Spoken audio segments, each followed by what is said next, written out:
Só pra a gente não ficar com muito medo. Mas acho que ela tava meio nervosa. A Julia, ela tá morando numa mansão com o João Caetano, o Peixinho, o Pietro, o Gregory, a Vivi, a Ingrid, a Luísa. Não, mas só que é só 2 semanas, não, tipo, só isso. Ela mora aqui, ô Rafael, em Belo Horizonte. Sério? Ela mora aqui em BH. Gente, vamos lá. Meninos, vou compartilhar a tela aqui para a gente ler o texto. Artigo, tá? O acidente dela foi muito aleatório. Ela acabou de Eu que vi bateu um a vídeo cara dela na que árvore. ela dirigiu da casa dela até a gasolina acabar, né? Aí ela foi indo. Ela parou em Ouro Preto.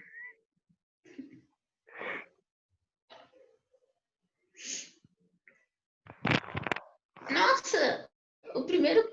Não, tipo... Deixa eu apresentar.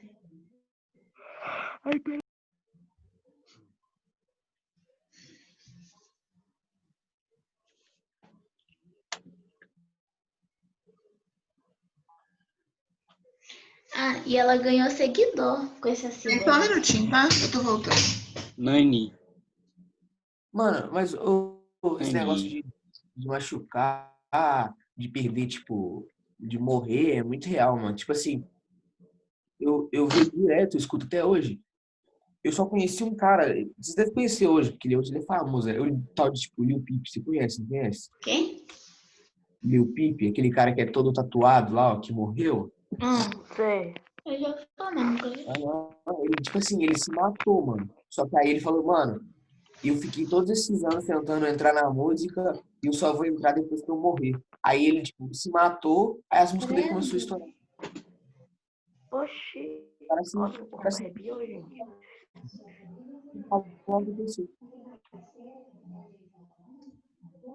Então vamos lá, O que gente. você tá Rafa, lê fazendo? pra mim, por favor. Você tá lendo livro. Pandemia e desigualdades sociais subnotificadas. Os efeitos da pandemia nas sociedades evidenciam questões como colapso na saúde, aumento da pobreza, crise econômica e política, trabalho remoto, solidariedade e restrição a espaços públicos, mas outros temas dificilmente destacados, parecendo uma espécie de subnotificação tendenciosa desde o âmbito internacional até nacional, em espécie no Distrito Federal. Nesses últimos dias, despertei para algumas reflexões sobre Estado, informações vinculadas e Étnico. classes e a própria Covid no Brasil. Um dos primeiros casos que me chamaram a atenção se refere à potencialização do papel do Estado dos serviços públicos gratuitos, como o Sistema Único da Saúde, SUS, em tempos de crise econômica e sanitária. Talvez muita gente defensora do Estado mínimo esteja revendo seu posicionamento.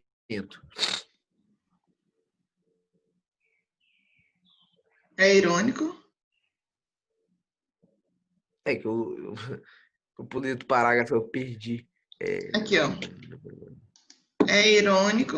É irônico e, ao mesmo tempo, complexo ver o mercado mais uma vez pedindo socorro ao Estado. Em geral, os noticiários brasileiros acercam dos assuntos, não traz a especificidade Não, aqui, ó. Em geral, os noticiários brasileiros acertam... Ah, tá, você tá lendo certo. Pode ler. Em geral, os noticiários brasileiros acerca dos assuntos internacionais políticos, econômicos e sofrimentos humanos se resumem aos Estados Unidos, Europa e parte da Ásia. Alguém tem notícias da América Latina e da África?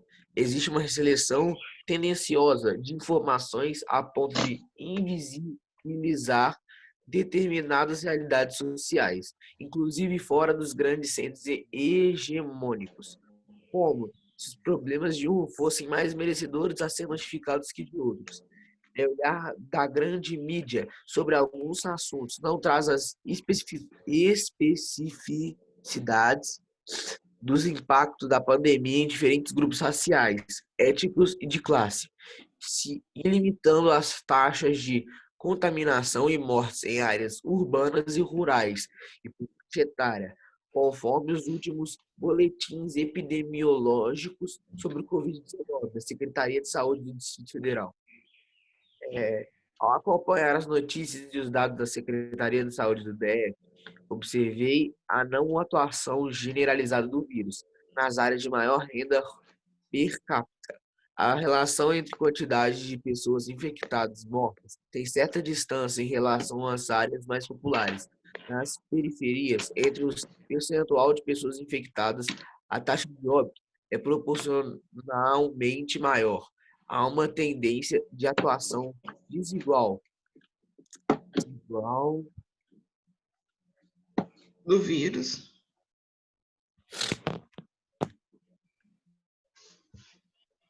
Que é o Rafa.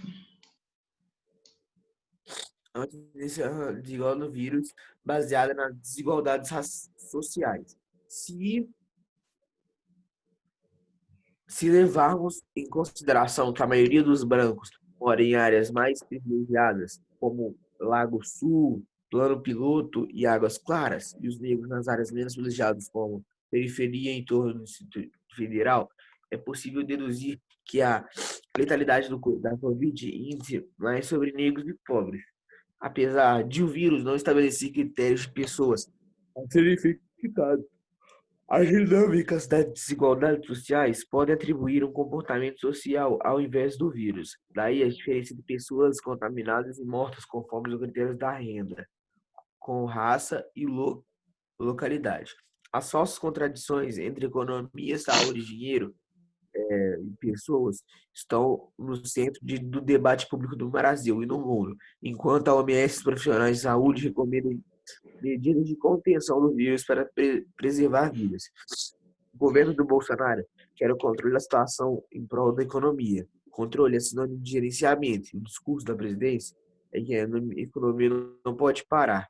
Apesar dos milhões de mortes inevitáveis, esse discurso considera pessoas e trabalhadores comuns como peça de reposição. Portanto, a saúde da economia é mais importante que a saúde das pessoas. Bom, gente, esse texto aqui é um artigo de opinião, tá, gente? Como o próprio nome diz, é um texto que vai expressar a opinião de alguém, tá? E aí, vamos lá pro autor. O autor se chama Adalberto Salles Lima, ele é geógrafo e doutorando em ciências sociais, ou seja, ele está fazendo doutorado na Universidade Nacional de Brasília. A gente vê que ele dá um foco, ele fala de Brasília, né, que é o espaço que ele conhece, e foi postado em maio de 2020. Tanto que eu já estou meio que respondendo a questão aí. Vocês chegaram a fazer atividade, gente? Eu falei que vocês fazeram? Não, era para fazer com você. Exatamente. Então, primeiro, ó, é aquilo que eu falei com vocês. O artigo de opinião é um texto. Vocês vão ver que é um texto argumentativo. Então, ele expressa a opinião dele. Vocês podem também olhar que tem o uso da primeira pessoa. Tipo, observei. Tem aqui a primeira pessoa do plural. Levamos em consideração. Assim, ele não fica o tempo todo usando a primeira pessoa, porque o tempo todo ele vai usar o quê? Argumentos. Então, a gente já sabe, por exemplo, que ele não é uma pessoa com pouco conhecimento. Se ele já está fazendo doutor, se ele tem ensino superior, se ele já está no doutorado, a gente sabe que ele é uma pessoa que já tem um certo grau de conhecimento. Outra coisa, ele é colunista do Correio, o espaço, ele é colunista desse que é o do Correio Brasiliense, ou seja, ele sempre, não sei se é semanalmente ou quinzenalmente, ele escreve para esse jornal que chama Correio Brasiliense, que é um estado de Minas daqui, nem existe estado de Minas mais aqui, mas é como se fosse um jornal do estado, né? No caso do Distrito Federal. Toda vez que a gente produz um artigo de opinião, pessoal, a gente tem que... Como é que fala? Além de expressar a opinião, e aí a gente tem que também entender outra coisa. Às vezes, a opinião ela não está explícita. Às vezes, a opinião está o quê? Implícita. E ao ler o texto, a forma que ele se posiciona é que a gente vai entender a posição dele. E o tempo todo ele tem que vir com argumentos, tá? Vamos pegando parágrafo por parágrafo, para vocês entenderem melhor o texto, que eu acredito que alguns de vocês não tenham entendido como um todo o texto. Talvez entendido ali o tema e tal, mas como um texto, não. Então, eu tenho o título, e aí só pensou outra coisa, uma outra observação. Título é uma coisa, tema é outro. Eu não posso usar o tema como meu título. Então, se eu dou o tema para vocês, desigualdade social, vocês não podem colocar esse como um título. É claro que o título, gente, ele tem a ver com o tema, mas ele não é exatamente o tema. Então, lá na hora de escrever qual é o tema, vocês vão ter que escrever uma coisa mais explícita que não é o título. Então, pandemia, desigualdade social e subnotificados. O que eu já entendo a partir do meu título? Que ele vai falar da pandemia, que ele vai falar que existe desigualdade social e que isso, na pandemia, tem um prejuízo. O que é subnotificada, gente? Alguém sabe me falar o que é subnotificada? Que não falaram. Que não está sendo falado. Exatamente. A desigualdade social, ela é até falada, a gente sabe que existe, mas a gente não vê tanto. Eu vi pouquíssimas vezes, apesar de não ficar vendo jornal todos os dias, porque né, às vezes com a pandemia, ver jornal todos os dias, ou ver 2 vezes ao dia, às vezes é muito puxado, é pesado, está sendo pesado, né? Eu falo com uma amiga minha que parece que a gente está num filme de terror, está preso num filme de terror. O tempo todo a gente ficou com medo de alguma coisa acontecer. É claro que eu fico tentando saber o que está acontecendo e tal, vejo uma coisa ou outra, mas ficar preso em jornais, às vezes, é muito puxado para a gente. Só que a gente também não pode deixar de ficar a gente não pode deixar de se informar.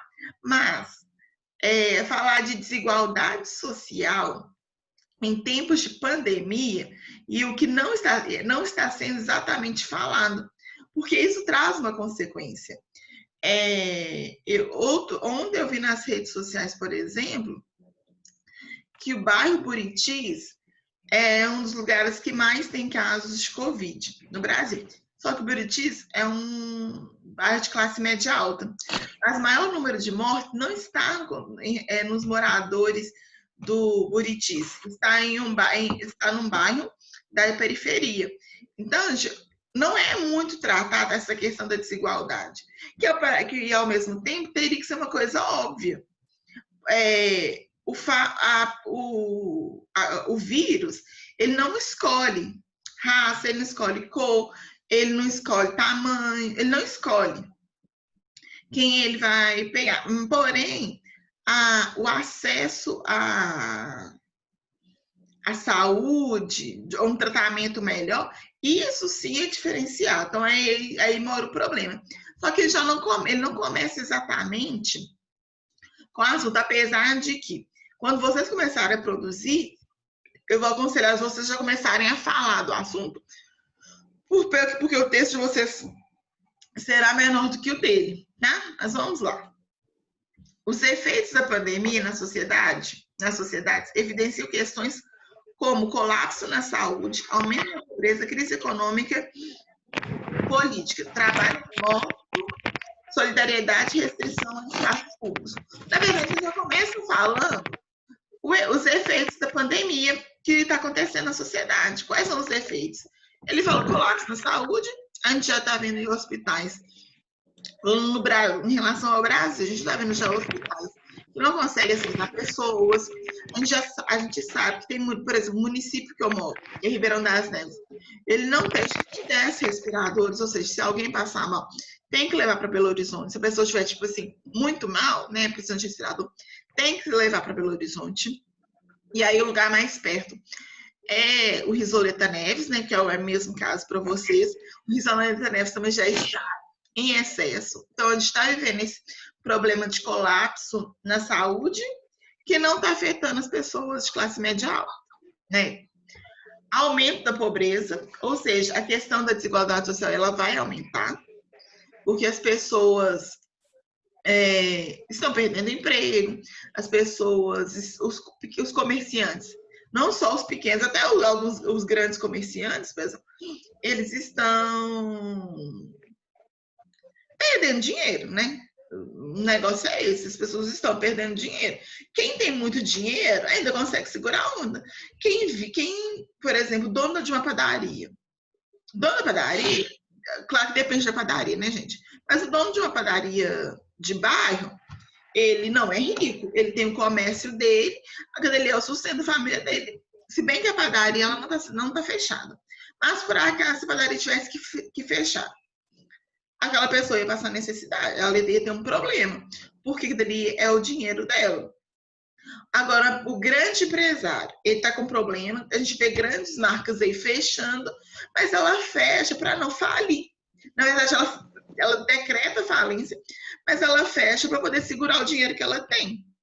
Aí ela não vai ter que pagar funcionário, e aí, gente, é um efeito cascata. A empresa fecha, aí manda aquele monte de gente embora, aí vem a crise econômica, crise política. O Brasil já vem, desde 2014, o Brasil vem vivendo crise política. O trabalho remoto, o que é o trabalho remoto? É o que eu estou fazendo, o trabalho é o home office, né? É o trabalho dentro de casa, ou então trabalho com uma carga horária menor, que aí não é o meu caso, né? Solidariedade, a questão da solidariedade e a restrição aos espaços públicos, ou seja, nos foi privado, é uma maneira de falar, né, gente? Nos foi privado o direito de frequentar os lugares que nós queremos, contudo, não tem como frequentar, né? Não foi nos tirado esse direito aleatoriamente, né? Foi nos tirado o direito de ir e vir qualquer espaço público, mas por quê? Porque eu também tenho que garantir o quê? A dignidade e a saúde do outro, que é o nosso dever. Então, um dever está acima do outro. E aí ele vem, mas, que é um conectivo, né?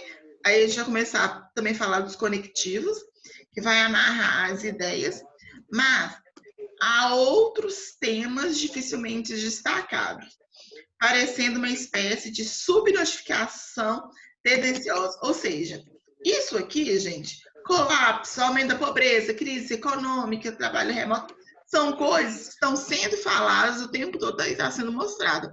Toda vez que você pega um jornal, seja qualquer jornal, toda vez que você pega um programa de reportagem, né, eles vão falar disso, colapso na saúde, desemprego, crise, vai falar sobre os trabalhos, tudo isso vai ser retratado. Gente, todo um dia no jornal isso aí vai ser falado. Porém, o mas aqui, ou seja, meio que o contrário, há outros temas relacionados à pandemia que está sendo subnotificado de forma tendenciosa, ou seja, não está sendo falado, tá? De forma proposital, desde o âmbito internacional até o nacional. Aí, gente, o autor do texto, ele vai falar que esse problema não é só, por exemplo, ali em Brasil, até mesmo no mundo. Ele vai o quê? Ele fala em especial no Distrito Federal, que é o local que ele conhece. Então, a gente precisa, às vezes, é a escolha dele, é a escolha do autor, o lugar que ele tem que falar. Quando eu produzo um texto argumentativo, Sofia, você prestando atenção, amor?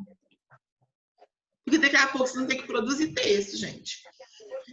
Então, eu estou falando desse texto e, ao mesmo tempo, mostrando para vocês como é que um texto argumentativo ele é construído. Quando eu construo um texto, gente, é importante contextualizar o espaço de onde eu falo, né, que eu quero retratar, se é Minas Gerais, se é Belo Horizonte, se é Brasil. Se eu quero trazer Brasil e outros países, é importante eu colocar. E muitas vezes é importante também eu contextualizar de alguma maneira o tempo. Apesar de que, se eu estou falando de Covid, eu sei que é um tema o quê? Atual. Aí ele está falando que existem alguns temas que não estão sendo retratados durante a pandemia. Nestes últimos dias, ou seja, aqui ele contextualizou o espaço. Ele quer falar do âmbito nacional, internacional e especifica o Distrito Federal, que é o lugar que ele mora. Nestes últimos dias, mas que dias são esses? Eu vou lá na data, eu sei que é de maio, né? A 10 de maio. Então, eu sei que é no final de abril para início de maio. Nestes últimos dias, despertei, aí ele está usando a primeira pessoa, para algumas reflexões sobre Estado, informações veiculadas, relações étnico-raciais, classes e a própria Covid no Brasil. Ou seja, agora... Gente, quem tá com... Vou ter que ligar o microfone seu, viu, Rafa? Acho que tá sem barulho. É do seu mesmo. Sim, professor. Aí eu tava chiando, como se estivesse amassando um papel. Foi ele não. Nele, não? Não. Parou. Eu também escutei. Mas, enfim. E aí, gente, no segundo parágrafo, é que ele vai entrar efetivamente no tema, tá? Então, eu posso entender o seguinte, o meu texto argumentativo, ele é dividido em introdução, desenvolvimento e conclusão. Como eu costumo trabalhar com vocês em textos argumentativos 30 linhas, eu gosto, não é obrigatório, tá? Essa estrutura não é fixa. Não existe uma estrutura de falar quantos parágrafos você pode escrever. Como eu dou mais ou menos 30 linhas, eu divido eu gosto que vocês dividam o texto em pelo menos 4 parágrafos. O primeiro para a introdução, o segundo e o terceiro para o desenvolvimento e o último para a conclusão. Nesse texto aqui, gente, ele é maior. Então, eu tenho meus 2 primeiros parágrafos de introdução. Aqui ele deu ele introduziu antes de introduzir o assunto. Ele estava fazendo uma pré-introdução. Nesse segundo parágrafo é que a gente vai ver a introdução de fato. Olha, nesses últimos dias, despertei para algumas reflexões sobre o Estado. Informações veiculadas, relações étnico-raciais, classe e a própria Covid no Brasil. Ou seja, não são assuntos que ele vai dizer que são aleatórios. Que ele vai desassociar, não. Muito pelo contrário, ele vai pegar as relações, ele vai pegar o Estado, informações veiculadas. O que são informações veiculadas? Para vocês irem entendendo o texto. Da imprensa. Da imprensa. Então, ele vai pegar Estado, as informações veiculadas pela imprensa. Gente, aí eu quero que vocês entendam o tempo todo, porque isso é muito importante em texto argumentativo, o papel que a imprensa tem, que a mídia tem no mundo, tá? Na sociedade. Mas nada. Tem gente que fala que a mídia é o quarto poder. Aí tem o legislativo, o judiciário, esqueci o outro, gente. Legislativo, judiciário e o executivo. E aí o povo fala que muitas vezes que a mídia é o quarto poder. Por quê, gente? Como é que você se mantém informado em relação ao mundo? Qualquer informação que vocês têm em relação ao mundo, quem passa para vocês? Os jornais, a mídia. Não, professora, não tem outra. Mas o professor passa. O professor, ele passa para você, às vezes, determinado assunto. Onde que ele encontrou? Na mídia. Tá? Então, qualquer conhecimento, estou falando de mundo, tá? Não estou falando conhecimento matemático, literário, não. Estou falando de conhecimento de mundo. Qualquer informação que vocês têm em relação, por exemplo, à Covid, quem passa para vocês é a mídia. Então, ela que vai falar, ela que mais ou menos seleciona aquilo que vai chegar aos ouvidos de vocês. Qualquer crise política, econômica, quando, por exemplo, descobrirem de fato uma vacina que vai dar para a gente, por exemplo, quem vai informar para vocês é a mídia. Entendeu? Então, para você entender o poder que a mídia tem. Então, a gente precisa entender a importância que ela tem muitas vezes é ela que dita até comportamentos, pensamentos que há na sociedade, tá, gente? Então, ele vai pegar o Estado, a mídia, as relações étnico-raciais, aí tem a ver com a raça mesmo, né, gente? Com raça. Classes, que é o pobre e o rico, né? Não vamos colocar em 3, 4, 5 categorias. Vamos pegar o rico e o resto da humanidade, tá, gente? E classe média, que somos nós estamos muito mais perto do pobre do que do rico, tá, gente? Ah, mas eu sou classe média. Será classe... Aí você pega, tipo assim, um negócio desse tamanho aqui, né? Tá todo mundo vendo o meu pincel. Aí o pobre tá aqui, o rico tá aqui. Aí a classe média acha que tá aqui, né? Não, a classe média tá aqui, ó, pertinho do pobre, tá, gente? Então, vamos pensar só no pobre e no rico.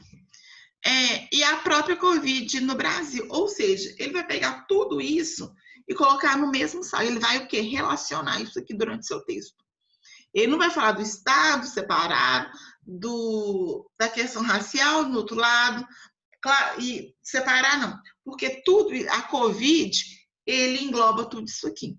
Ele vai pegar tudo isso aqui para poder falar o quê? Da pandemia. Então, é aqui, gente, que eu entendo qual é o meu tema, tá?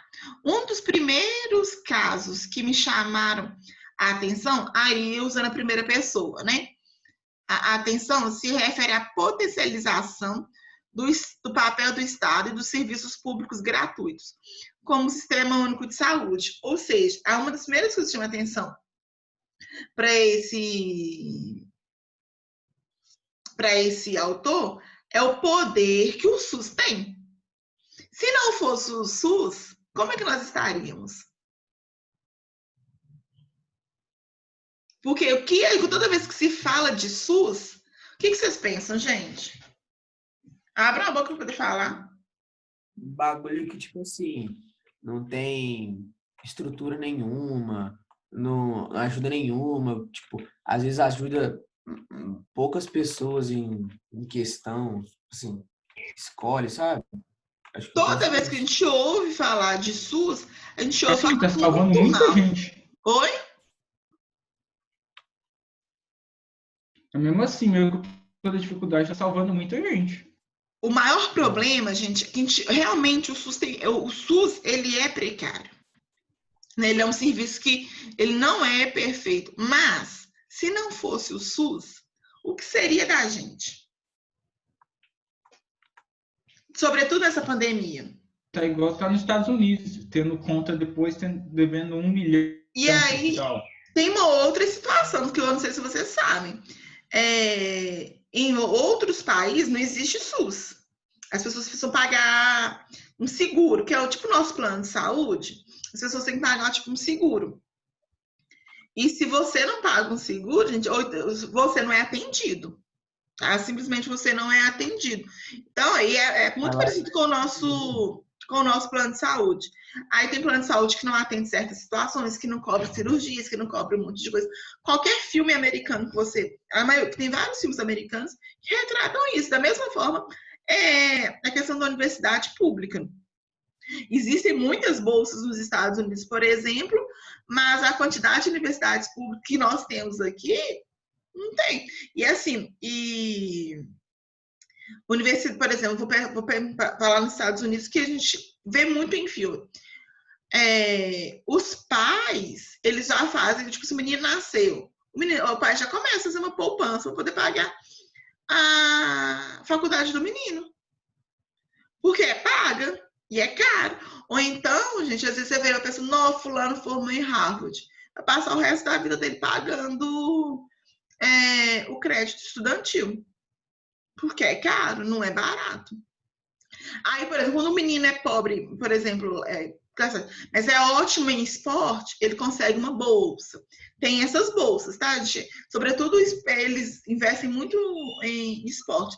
Mas pra vocês terem ideia que lá não existe os serviços básicos públicos como a gente tem aqui. Entenderam? Então, o SUS, ele é um problema, mas ele é um problema que ajuda. Por exemplo, minha avó passou mal antes de ontem E ela tem plano de saúde, mas eu tive que levar ela no UPA, porque era mais perto. E ela foi super bem atendida. Só que a gente não pôde ficar com ela por causa da Covid. E assim, minha avó o tempo todo, ela nem ouviu falar de Covid na UPA, porque está completamente separada, organizada. Só que nós tivemos que levar para ela cobertor, travesseiro, porque lá não tinha. Estava tudo limpinho, mas não tinha um lençol para ela. A gente teve que levar porque não tinha nada. Mas ela foi assistida, foi assim, né, dentro do que é precário, ela fez os exames, tudo direitinho. Então, aqui ele fala, um dos primeiros casos que me chamaram a atenção se refere à potencialização do Estado e dos serviços públicos gratuitos. E aí, gente, eu vou até um pouco além, porque eu li em algum lugar que o seguinte, e aqui eu tô falando que independe de governo, tá, gente? Eu não tô falando do governo Bolsonaro, tô falando independe do governo. Porque se tivesse um outro presidente, eu não sei como é que se estaria na situação que está. Mas a gente sabe que existe um problema. O problema do Brasil, ele não tem 2 anos. O problema do Brasil, ele tem mais de 500 anos, né? Enfim, o Estado, ele tem condição de assistir melhor as classes mais baixas. A gente enxerga isso agora, que esse não é o ideal. Eu estou falando, inclusive, até mesmo do auxílio, tá, gente? De R$600. E aí eu friso o nome auxílio, tá? Auxílio é uma ajuda. É a mesma coisa se a gente pensar no Bolsa Família. O Bolsa Família é um auxílio. Aí tem o R$600, é um auxílio emergencial. Aí a gente tem o Bolsa Família, por exemplo, que não é emergencial, é uma coisa que está ali. É auxílio. Auxílio, gente, não vai fazer, por exemplo, sustentar a casa de ninguém, porque ninguém, família, assim, não tem como você sustentar uma família, por exemplo, no Sudeste com R$600. Não tem, é muito difícil. Mas a gente sabe da potência. Aí a gente vê também, por exemplo, que tem hospitais particulares atendendo pelo SUS. Quem está pagando, gente? O Estado, o governo, prefeitura, o município, todos os hospitais públicos estão lotados. Então, vamos lá no hospital, o hospital tal, que tantos por cento vai ser atendido pelo SUS que o Estado, o setor público, o público vai pagar. Ou seja, a gente começa a enxergar que municípios, estados, o governo, ele tem condição de assistir melhor as classes mais baixas e não faz isso. Entendeu? Então, é até uma reflexão extra-texto, porque é uma coisa que eu li e que eu parei para poder pensar. É verdade. Gente, a aula vai terminar na próxima. Provavelmente a gente não vai ter aula de literatura hoje. Eu quero terminar esse texto para vocês fazerem atividade e para vocês estarem preparados para poder depois produzir, tá bom? Vou finalizar a aula. E até daqui a pouco.